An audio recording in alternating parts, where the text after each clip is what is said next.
Hey, thanks for watching Four Color Commentary. I'm Mark Allen, and I'm back with another top 10 covers, comics covers video. Taking the cue again from Bearded Comics Bro and Cole's Comics Claims. I'll have those links in the description of the video.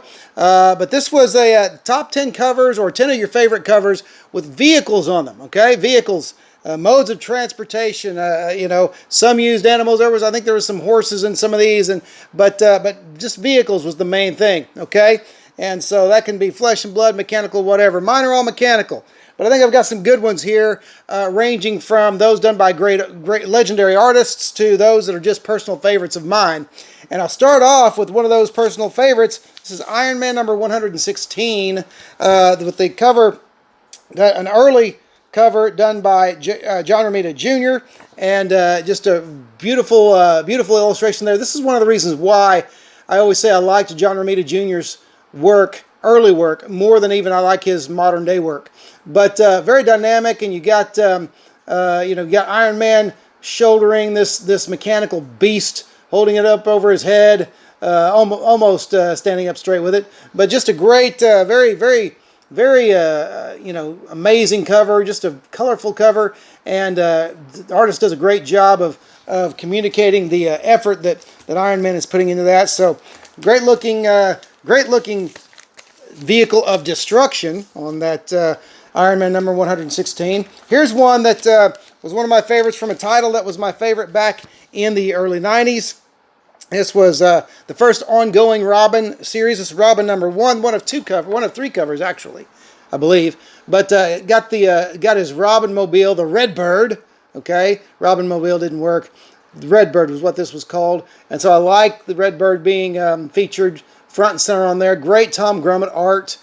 Just a really fun series, especially while Grummett was doing the art. Chuck Dixon doing the writing, of course, for dozens and dozens of that run.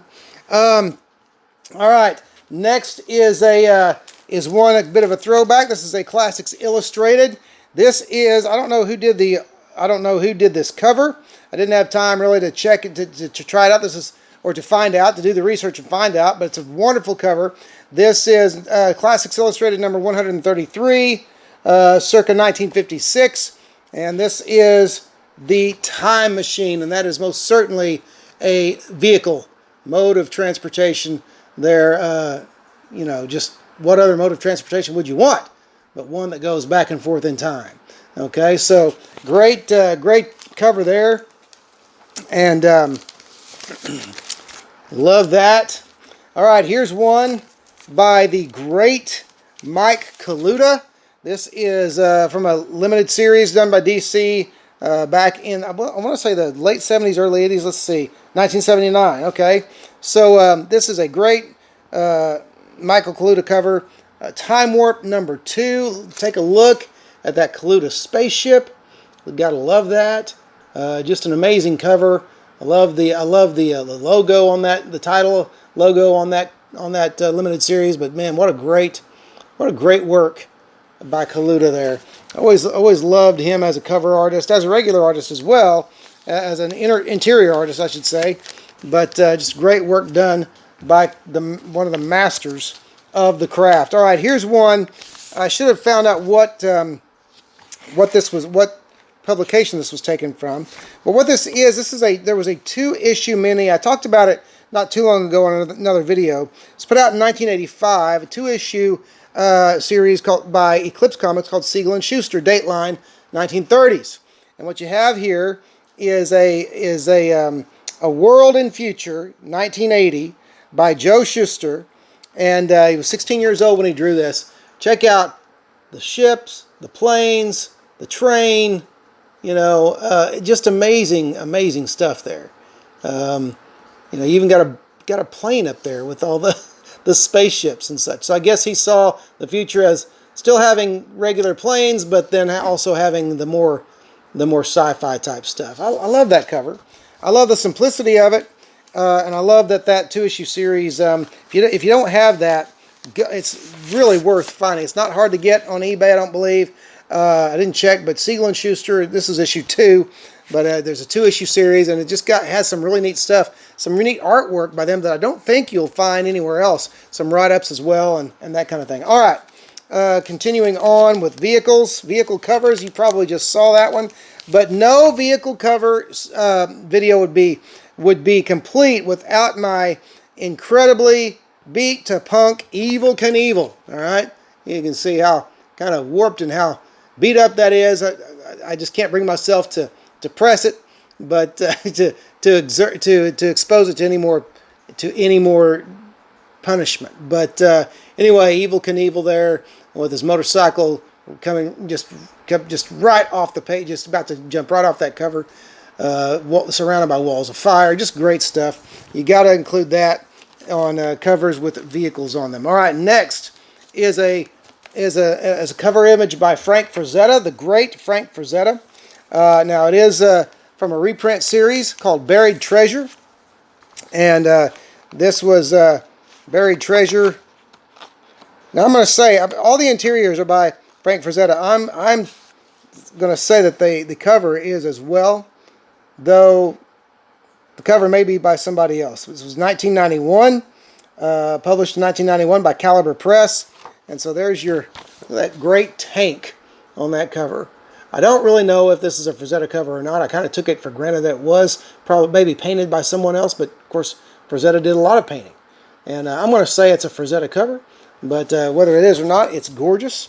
And you have to include a comic cover with a tank on it if you're going to do vehicle covers. All right, next, another comics great by the name of Bernie Wrightson, Detective Comics number 425.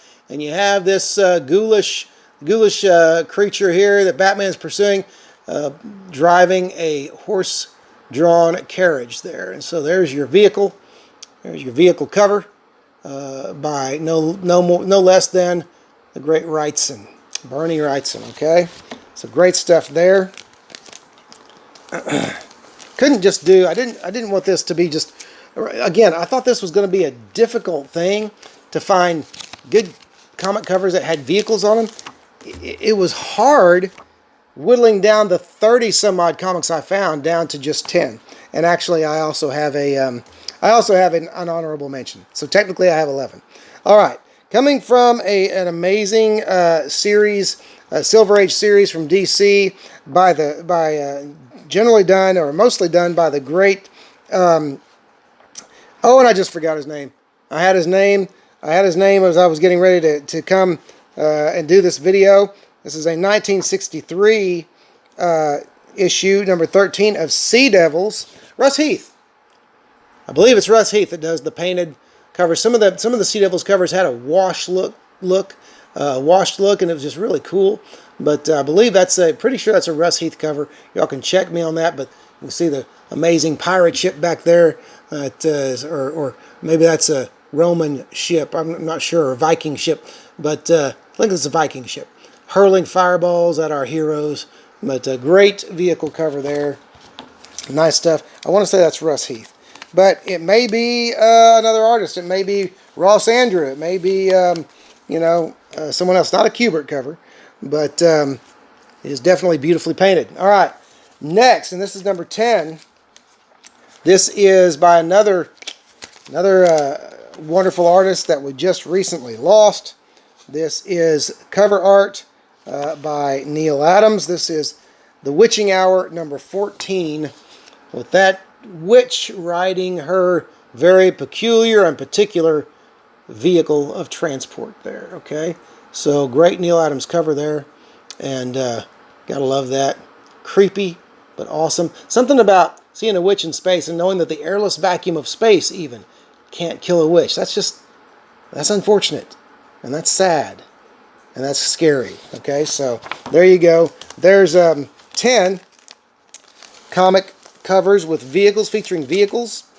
There is one more. I said all of mine were mechanical. I shouldn't have said that, because that one wasn't. The Viking ship wasn't. So they weren't all mechanical. And this one is not mechanical. This one normally is magical. But in this case, this one is being powered by Superman. I included as an honorable mention one of my few DC one of my DC treasuries. I have a few, and beautiful copy of limited collector's edition C-43 Christmas with the Superheroes, with Santa's sleigh loaded down, and Superman providing the power. Don't ask me where the reindeer are. That may be in the story inside. I've never read it, but the cover. I don't remember where I got this or how. I've had it for years, but it's just worth having and holding on to these days. These big treasury editions, especially when they're in nice shape like this one is. But there's the honorable mention of my covers with vehicles, and so I hope you've enjoyed it. If you've enjoyed this video and you enjoy this channel, don't forget to like, comment, and subscribe.